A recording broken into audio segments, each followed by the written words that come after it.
Hello everyone and welcome to this week's FX webinar. My name is Craig Erlam, Senior Market Analyst at OANDA. I hope you've all had a fantastic weekend, a long weekend like myself if you are in the UK.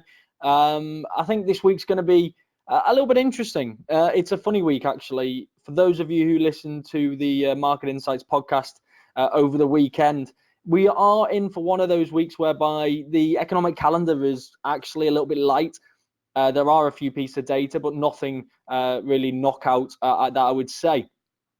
And the central banks are effectively still in holiday mode. Obviously, we had the Jackson Hole on Friday, in which we heard from a lot of various central bankers, but there's not enormous amounts of speeches lined up for this week. And what we're really relying on effectively is the political landscape. Now, we had a stark reminder again at the end of last week as to the fragility of the political landscape right now, and it does more often than not center around Trump, although there are other stories, whether you're referencing the UK or Italy or elsewhere. And I think that's what's really keeping markets interesting and alive and volatile right now. I guess from our perspective, as long as the markets are volatile, that's what we should care about. So the fact that the economic calendar is looking a little bit light shouldn't worry us, because at least we can lean on other things. For those of you who are joining for the first time, you should now see the MarketPulse website on the screen in front of you, marketpulse.com. This is where myself and my colleagues from around the world post our content on a daily basis.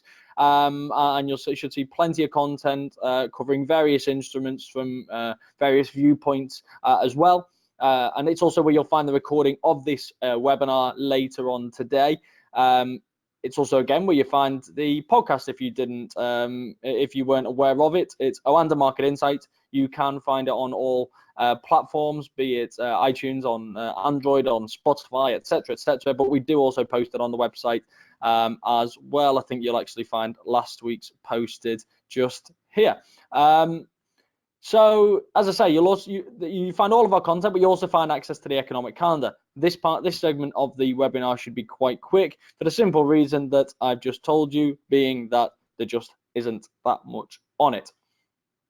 So, Monday, of course, was a bank holiday in the UK. We did get durable goods orders from the US, boosted by aircraft deliveries and other large item orders, but really, I think a mixed bag overall, despite that headline figure. And I think that really comes through in the core durable goods orders number, which saw a slippage of 0.4%. More weak readings from Germany, where the business climate, the surveys were weaker than expected, but again, also really worrying. I think it's safe to say the direction of travel that these numbers are heading in. We are now back at the lowest levels since the Eurozone debt crisis, just in the aftermath of the global financial crisis, at least the worst impact of it, but also leading into the Eurozone debt crisis. These are extremely worrying levels for Germany right now. It seems that Germany is the unintended victim, or one of the unintended victims, of this global trade war. I think it is also being negatively impacted by other matters as well. We are seeing a slowdown overall in the euro area, but that isn't helping. We've obviously seen auto sales to various countries, including China, and in particular China, take a hit as well. The changing emission standards and the falling popularity of diesel cars is not doing it any favors either. But then it is also an open trading economy, more so relying on global trade than a number of other different countries. So, and with China being such an important market, the US being another important market, none of this very much bodes well for the country. And Trump very much has his eye on Germany if this China trade war can be resolved as the next potential victim of the trade war. And I think that is playing into expectations and confidence levels as well. So more worrying data to confirm what we already know, and that was followed this morning by the GDP reading confirming that contraction at minus 0.1%. The country now very much at risk of recession in the third quarter. Heading on through the week, like I say, it's a bit quiet. We've got a few speeches barking daily in the US. The Windos in the euro area, Tenreiro from the Bank of England. But I think we learned a lot on Friday, really, about where a lot of these stand. Of course, the US in particular is going to continue to be followed, because markets have very much made up their minds on what we can expect in terms of interest rate cuts. You can see from the CME Group Fed Watch tool, which is available on the CME Group website, free to access as well, that market expectations are now very high. The current range is 200 to 225, and by December, which is only a few months away at this point, the markets are expecting a much greater chance of at least 2 interest rate cuts, but still a 35% chance of 3 interest rate cuts before the end of the year. That's effectively 1 at each meeting. Very, very aggressive expectations. And at this current meeting in September, the markets are expecting, heavily pricing in 1 interest rate cut with only the tiniest of possibilities of none. And I think that tiny possibility just stems from the fact that there were a couple of policymakers who've said effectively their minds aren't made up on an interest rate cut, and there is a case against it. Powell didn't really tell us anything. The Fed's going to remain responsive. But I think given how strong the expectations were and still are for interest rate cuts in the Fed, he's not closing the door in any way, shape, or form to them. He knows what the market expectations are, and the fact that he didn't try to adjust for that would suggest that September is highly likely. As far as this week's concerned, the data does start to ramp up now on Thursday. Things like unemployment data from Germany, of course, is quite interesting early doors. US GDP, a second reading of it, a slight adjustment is expected, and also personal spending, home sales, etc. Some Japanese data overnight. For me, this is probably the most interesting one, which is the US inflation, income, and spending data on Friday. This comes just ahead of the Fed meeting.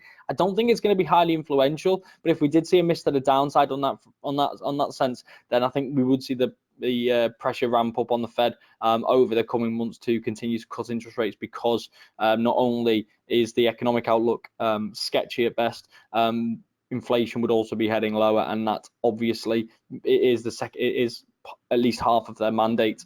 We've also got Eurozone inflation and unemployment data earlier that morning. The inflation data here, there's no surprise expected here. It's already below target. We know the ECB is lining up a stimulus package. We just don't know when exactly it will come and in what form it will be. It looks as though it may be QE. Whether that'll be ready for September, I'm not convinced. They could preempt that with a tiny little rate cut. I don't see the point, but they could do that in order just to satisfy markets for now. But I think this is such a foregone conclusion in many ways that it doesn't really matter if it does miss on the inflation side, whereas I think it really does on the Fed side, because it's effectively reducing the case that the policy committee has to not cut interest rates, even if the economy is strong. But it seems that doesn't really matter at this moment in time. Also worth remembering that we have got Chinese manufacturing data and non-manufacturing data over the weekend while the markets are closed. So worth remembering that into the end of the Friday session. With that, we'll move on to the chart, and we'll also touch on some of the political stories as we do move through them. We'll start with the euro versus the US dollar. I will touch on the US side of the story here, and I'll come back to something like Italy later on.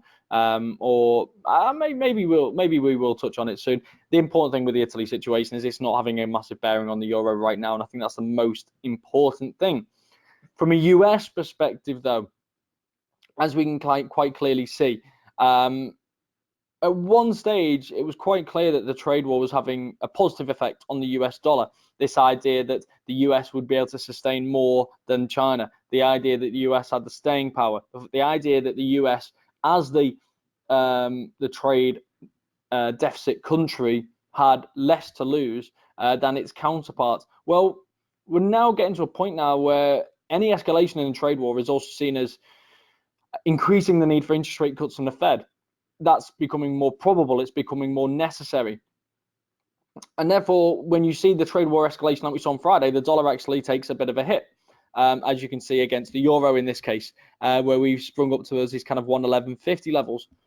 What worries me with this particular pair is I don't feel like we're necessarily gaining momentum in this move downwards, but I don't really see any upward momentum just yet. There is always bottoming out patterns, but we've seen bottoming out patterns before and it's not really materialized. The time I point to is this kind of second quarter where we started to see this kind of bottom forming. Then we started to make higher highs, and we were really testing this kind of 114 area.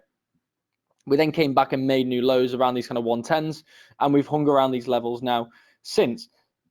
In terms of where the key levels are to the upside, they haven't really changed. 112 is the first test here. This coincides roughly with this previous peak in this previous area of support. We could kind of argue that there's maybe a bit of a double bottom pattern forming here. If we do break above these kind of 112s, we should draw attention back to those 114s. 113 all along the way, though, is still key, given that we've got the descending trend lines, previous areas of support and resistance, and those moving averages. I'd have a very keen eye on that 113 level should we reach those levels.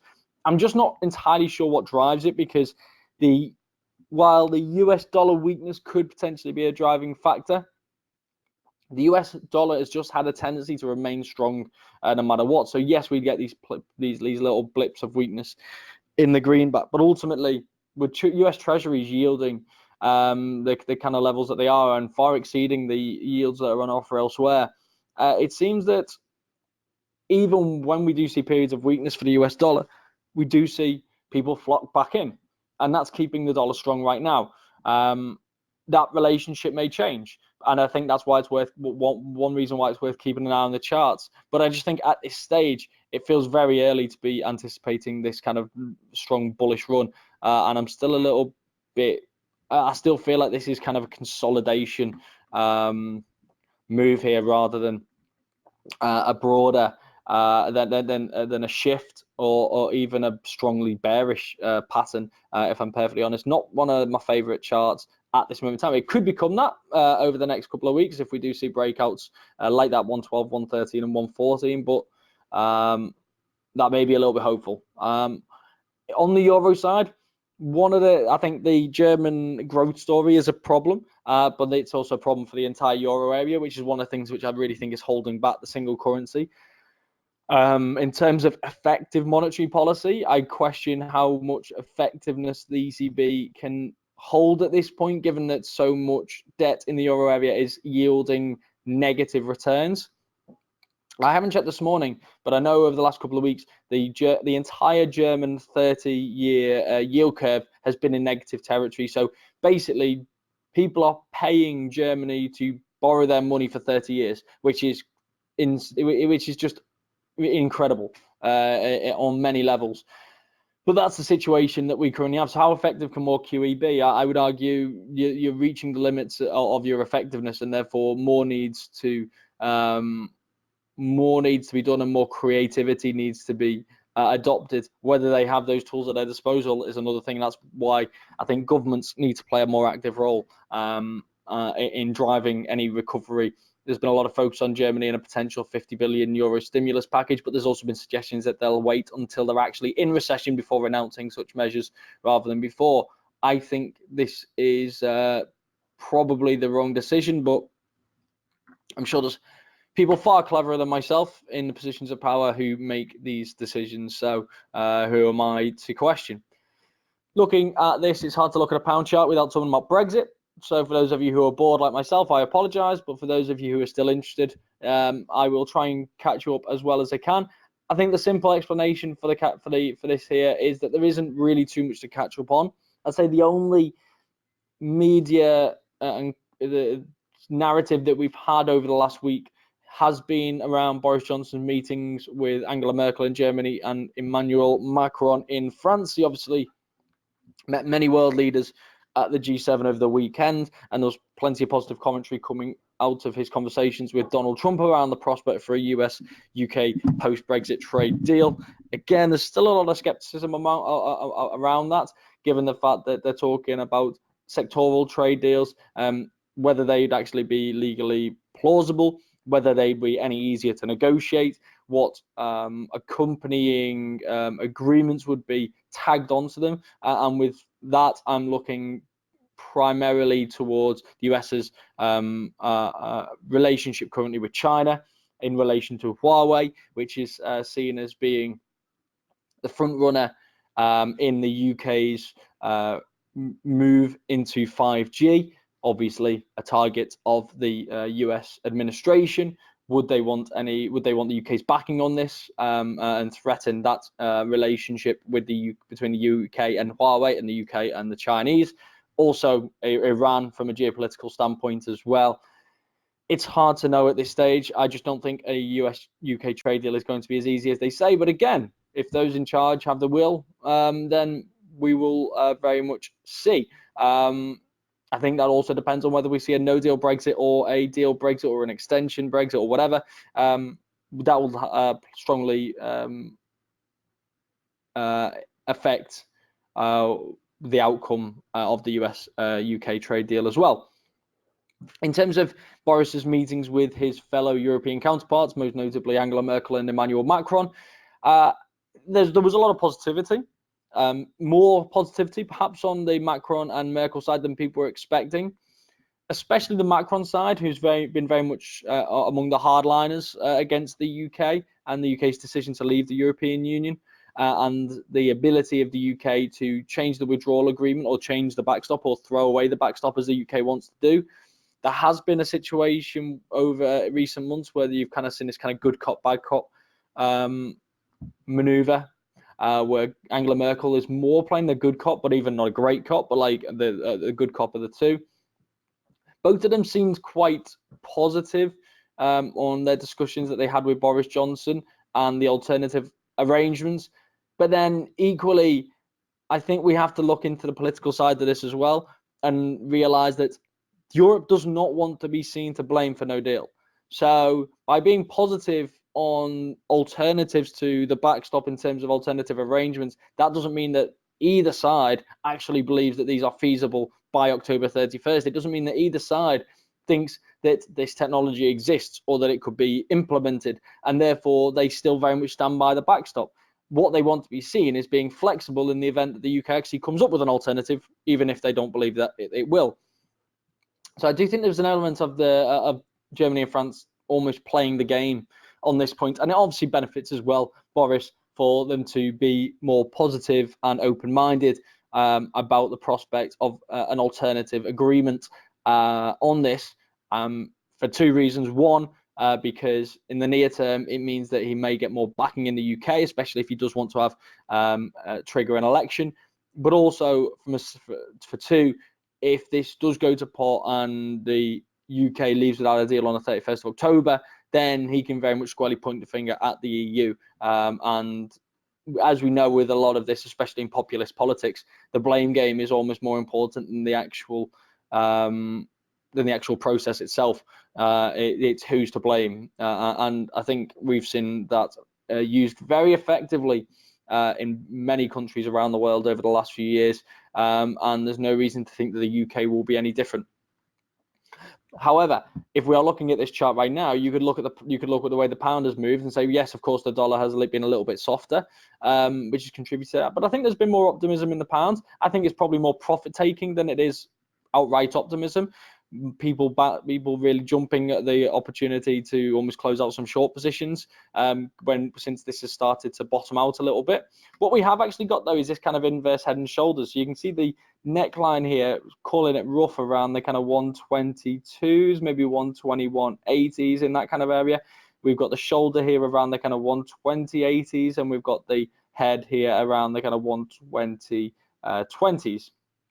So when we broke above the neckline, that gives you, purely from the textbooks, a possible price projection. You've got a conservative possible price projection, which is typically the neckline to the shoulder projected above the neckline. So in this case, what did we say? 121.80, 120.80. That's nice, easy maths. That gives you a possible price projection of around 122.80, which, if I'm not mistaken, that has been reached quite quickly.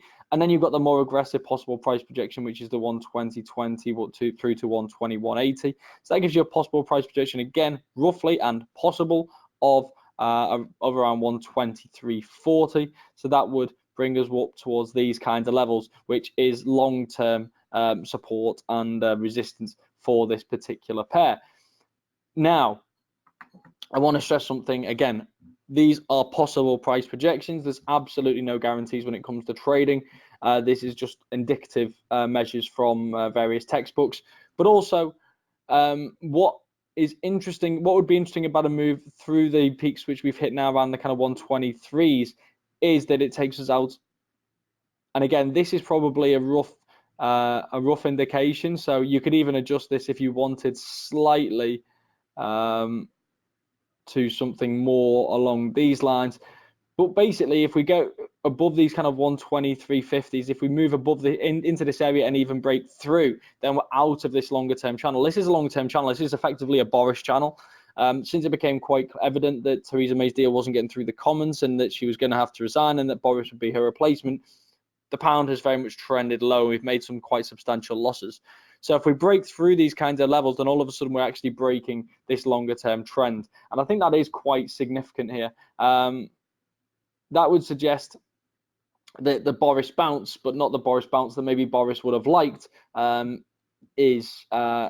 potentially come to a, in the near term at least, come to a bit of an abrupt end. What we always have to remember with politics, and particularly Brexit politics 2 months ahead of the UK exit date, is that can change very quickly. And while there is a little bit more positivity in the currency right now, I do fear that the closer we get to the date, the quicker that can turn around, especially if no deal becomes increasingly likely. And at this moment in time, there's a lot more people talking about the prospects for no deal than I've ever seen before. Not because it's going to be easy to get through the Commons, or that because there's not going to be opposition in Parliament to try and stop him finding alternative methods to get it through the Commons without the Commons actually backing it. But just because it seems that a deal with the EU that removes the backstop is increasingly unlikely, and people would be of the belief that the EU is willing to take the risk on the UK government not managing to actually deliver it, even to deliver no deal, even if it doesn't back down on the backstop as well. Again, this is all a gamble as far as these things are concerned when you're talking about these kinds of negotiations, and it'll be interesting to see over the next month even how much of a gamble both sides are willing to take. I think there's been a lot of posturing so far. Again, nothing new there, but obviously that hasn't come to the benefit of the currency. So some nice interesting levels to the upside here. We've found some temporary resistance here around the top of the channel. If we can break out the channel, then that could gather some upward momentum. But really the key levels for me here are around here, which is that previous support area. And we've also got the 55 moving average coming in as well at that point. I still think this is a very vulnerable currency though, the pound, and I think any upside in the currency could be potentially short-lived unless we actually see a change in the fundamentals. And sticking with the pound, we bring up the euro versus the pound. And again, we hit multi-year highs here when we broke through these kind of 91s. And we came back to, what was this, September 2017 peaks. We did actually hit new peaks again here very briefly before rotating lower. So we ran into a lot of resistance around these levels. What was interesting is we saw a reversal here, even though momentum wasn't necessarily lacking in the move. And I talk about momentum a lot because quite often momentum slipping is a signal of a weakening trend and can often preempt these reversals. But this is just clear evidence that that's not always the case, and we've very much seen this now rotate lower. We found support again around 91, being a previous resistance turn support. So we saw some profit taking on the downside. We then saw a move back higher towards this left shoulder here around 91.80, rotated off there and then broke lower. So again, we've got a nice little head and shoulders pattern here. The shoulder, of course, brings us 91.80 through to 90, say 90 or 91 looking conservatively, which gives us a possible price projection of around 90.20. Again, I do want to stress that these possible price projections, there's nothing conclusive. This is just textbook stuff. There's no guarantees with these things, and we've fallen shy of that 90.20 level to this point, although we have then retested that neckline from below and rotated off it. That's seen as confirmation of a breakout typically, but again, in these uncertain political times, I do feel like these things can reverse sharply, and where we're moving now with the pound is very much counter to the trend which we've seen build up for quite some time on the basis of weakening fundamentals, which typically would make me a little bit nervous and would make me feel like this could quite easily rotate aggressively higher at any point. But again, the markets would suggest that they're not expecting it just yet and that they still continue to see this pair correct lower. it'll be interesting to see if we just had a trend line here, how it's responding at these kinds of levels, because that is effectively where we're trading now. So we found support initially from this trend line. This trend line was a speculative trend line to begin with. This is the most recent ultimate low to the most recent corrective area. We did find support around there previously, and we're finding some support there again around this kind of previous resistance. If we break below there, then that would suggest at least that we are going to see continue this kind of corrective move. But that would explain why we potentially explain why we saw the pair hold up around those levels before retesting the neckline.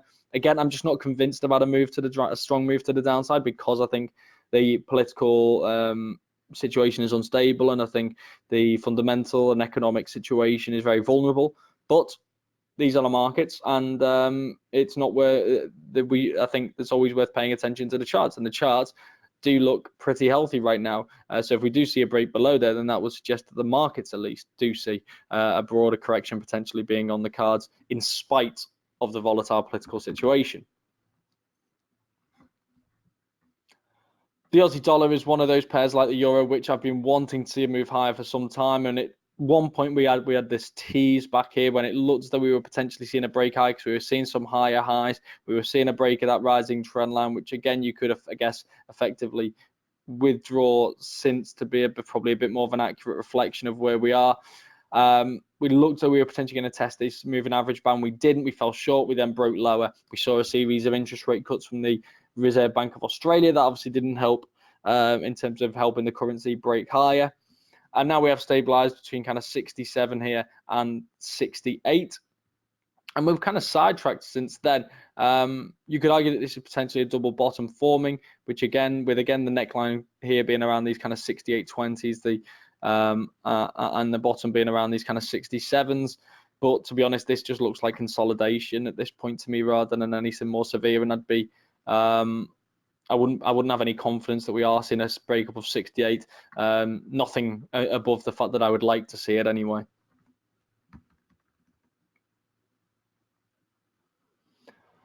Dollar CAD has obviously been a far more interesting prospect. We did see the breakout which we wanted to see. It was a timid breakout to begin with, but following a little brief correction, I think it was around 50.61.8 fib back here from this peak to this low, we then did see a continuation of this move lower. We broke below these lows, but then we did rotate higher. That's when we added this fib level, and we were talking about the importance of this kind of 130, 250, 130, 350 zone, because this is the combination of the moving averages and the moving average bands. It looks like a mess, but that mess is effectively a potential resistance mesh. And it seems that that's exactly what's happened. We've found resistance around 133.50. We've struggled to break through there at a number of times of asking. And now we've started to head lower. In terms of notable areas, below 132 could potentially be quite significant. I think a break below there would, in many ways, following a lot of noise really within this area, potentially suggest that we have seen a full-blown rotation. We could potentially find support in there and be effectively confirming that we're just in consolidation mode here between 132 and 133.50. But I think it looks like it's gained a little bit of downside momentum here more recently. So it will be interesting to see if that 132 can hold. To the upside, of course, that 133.50 is key. I think a break above there suggests that the upside momentum is just too great. But at the moment, the trend is very much on the rotational side. So it'll be interesting to see how this plays out now over the next week or two. Sterling is seeing a little bit of a rebound here, just like in the other currency pairs. To be honest, I'm less convinced about this rebound than I am against any of the others, for the simple reason that they're using, as you've just seen on the previous chart, we are seeing a little bit of a rebound in the Canadian dollar. Of course, the Canadian dollar is also partially driven by the movements in oil prices, so I think that's worth keeping an eye on. Oil prices very vulnerable to downside global growth expectations, and the impact that of course has on demand growth in oil fundamentals.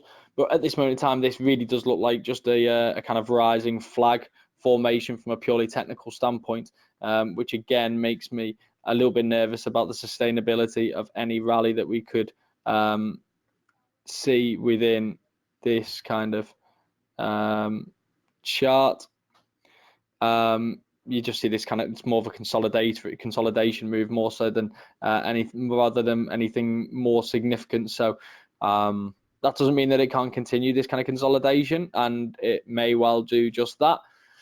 In terms of resistance, again, this kind of 164 area was a notable area of resistance before, but it has also been in the past. Again, it's like many of these pairs, it's kind of 162, 164, 166. These big round numbers, we can often see these moving in those kind of ways, respecting these big round number levels. And this very much has been one of those where we've seen 166 hold the support briefly here to the downside. When we broke through, we tested 164 from below, we tested 162 from above, we tested 164 from below again, we broke, we tested 162 from below, and so on and so on, 160 obviously in between. So this does seem to be one where 200 pip clips is where we're kind of rotating between. We've fallen just short of this on this time of asking, but we're now testing 162 from above, and that seems to be holding. So that draws attention back towards these kind of 164s and so on. But again, if we do see a break of this kind of rising flag, then that would potentially suggest that we are seeing a rotation back to the downside.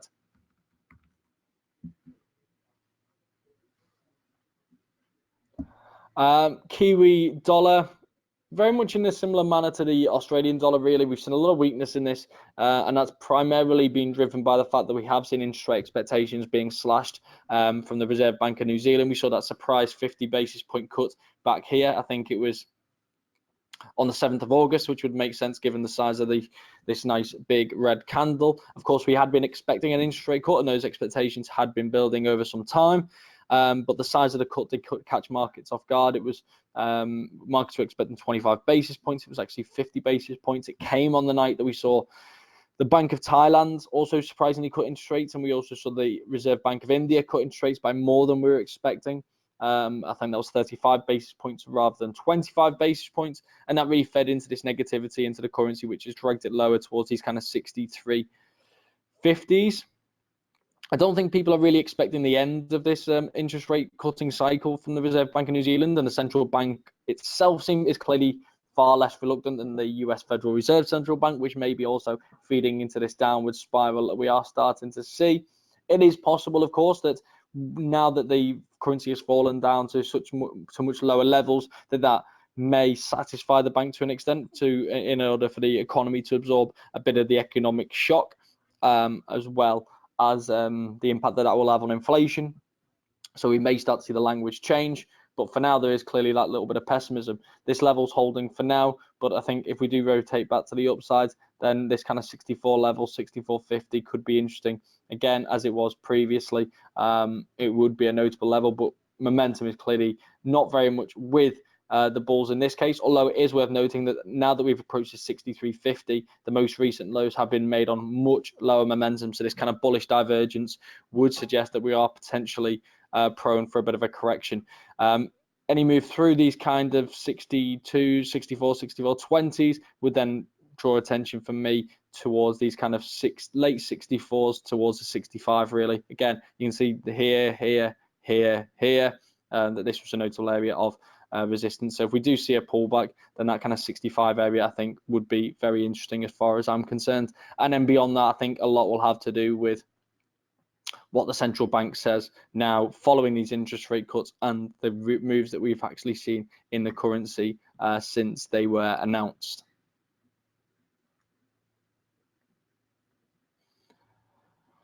As ever, we'll wrap things up with the yen pairs, and the yen has benefited very well from the safe haven movements that we have seen.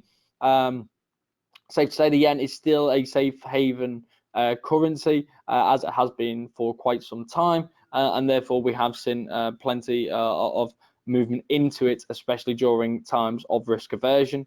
That's brought us back towards these kind of 105 levels against the US dollar. 105 has long been a notable area of support for this pair. We broke through here previously briefly, but you can see on a number of occasions that when we've come back towards these 105, it has been notable support.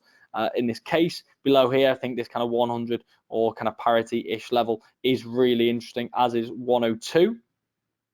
These kind of 102 to 103 102, 103 area. You can see during this period back in 2016 was quite notable, and then 102, 100, 102 below that. But currently this 105 I think is really interesting, and I think it's also interesting the momentum indicator here, again, this kind of bullish divergence, potentially suggesting that we may be due a bit of a corrective move here, but it'll be an interesting one to see how that plays out, because again, this is very volatile and very sensitive to overall market developments. Sterling yen kind of reminds me of sterling CAD in the fact that we're just seeing more of a consolidation move. Again, this looks like a bit of a flag more so than anything more significant than it potentially looks, for example, against the euro or the US dollar. So I'm not overly confident in the ability of this to sustain much of a move higher. Obviously, if we do continue to rally into these kind of 132s, 133s, then it starts to look a lot more interesting. I think we could potentially see a test of this flash crash low, but I'd never read too much into these flash crash levels because of the volatility that we're dealing with here. I'd be more interested in this kind of rising channel here, and a break through the bottom of it more so than the top. I think that's more likely. I think there's given the markets the way they currently are, the sensitivity of the pound to Brexit and the sensitivity of the yen to risk-averse markets, both of which are prevalent right now. But the trend is very much not being very much with the pound right now, and so therefore a little bit of profit taking shouldn't come as a great surprise after such a long period and such a significant drop-off. Finally, the euro against the yen. This is one clear area where the euro is not performing very well, simply because it's not coming up against a currency that's faring worse, without meaning to say something too obvious. But of course, the yen has done very well in these risk-averse times, and the euro data just hasn't been particularly good. So this one area where I think I guess it's hard to find too much of a bullish case for the euro. Again, though, because these markets have been so bearish and sold off so much in many ways, you are looking at a situation whereby you're potentially looking at this and saying, well, actually, is this due a bit of a correction? Because we've seen such a strong sell-off in the markets, we've seen such strong gains in the yen, that not only are we due a bit of a correction, but are the Japanese authorities going to start to be getting a bit nervous? And we know that they've been commenters on the markets, on the yen market, plenty of times before, when the yen has become too strong. It's obviously a big export market, and therefore the strength of the yen is extremely important. So I think we can expect a lot more efforts to talk down the yen from various Japanese officials over the coming weeks, particularly if this trend continues. The trend is weakening. Granted, and this could therefore potentially be a very good time for these officials to go on a bit of a PR offensive, talk up the prospects of weakening the Japanese yen, because it could be more effective given that sentiment is already it would appear to be shifting. So something to potentially be keeping an eye out for here, because the yen, as it has over many years, whenever we do see these risk-averse markets, it does just relentlessly make gains, and that's effectively what we have seen here against the dollar, the pound, and the euro. The levels remain unchanged as on here. If we do see a rotation to the upside, then these kind of 118.50s looks a little bit interesting, and above here potentially around these kind of 120 through 120.50. You can see around these kind of peaks here, but also the downsides here as well, and that's also where we start to come back towards that kind of Ichimoku cloud and the moving averages, etc. But I think we need but that's, like I say, that's assuming we can even reach those levels, because let's face it, the trend is not this pair's friend. Okay, I think we'll wrap things up there for this week. Thank you very much for joining. I hope you enjoyed the webinar. If you need any more content, then please do check out the OANDA MarketPulse website. That's marketpulse.com. It's where you'll find the recording of this webinar later on today. Also, check out our YouTube channel, our Twitter feeds. My Twitter feed is Craig_Forex. You can also find my colleagues on there as well, tweeting throughout the day. And check out everything that we are putting out, including the OANDA MarketPulse, the OANDA Market Insights podcast, which just for one final plug, which we discuss the week's various talking points and also preview the week ahead. That's released every Friday, but it's available on iTunes, it's available on Android, it's available on Spotify and wherever else you get your podcasts. And apart from that, I wish you all the very best of luck with your trading. I hope you have a fantastic week, and I'll hopefully hear from you again next week. Thank you very much.